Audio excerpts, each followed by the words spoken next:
শেখ হাসিনা জোর করে ক্ষমতায় থাকতে নিরপরাধ ব্যক্তিকেও ছাড় দেননি। এখন আগামী দিনের ভবিষ্যৎকে সে ধ্বংস করে দিয়ে পালিয়ে গেছে বলে মন্তব্য করেছেন বিএনপির সিনিয়র যুগ্ম মহাসচিব রুহুল কবির রিজভী। রাজধানীর মহাখালীতে আমরা বিএনপি পরিবারের পক্ষ থেকে বৈষম্য বিরোধী ছাত্র আন্দোলনের শহীদ শিক্ষার্থী গোলাম নাফিজের পরিবারের সাথে সাক্ষাৎ এবং আর্থিক অনুদান প্রদানকালে কথা বলেন তিনি।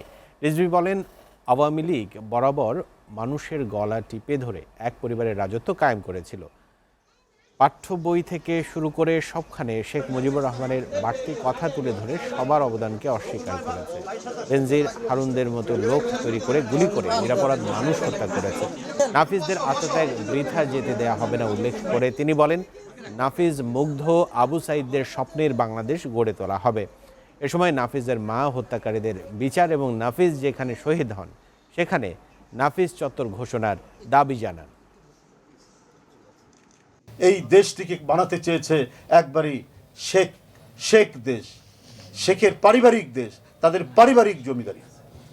আর এই জমিদারি করতে গিয়েই তারা গোটা দেশকে একেবারে জাহান্নামের দ্বার প্রান্তে তারা টেনে নিয়ে গিয়ে অনেক ঘাতক তিনি তৈরি করেছিলেন, অনেক জল্লাদ তৈরি করেছিলেন, অনেক কসাই সারা বাংলাদেশে তৈরি করেছিলেন পুলিশ বাহিনীর মধ্যে, র্যাবের মধ্যে।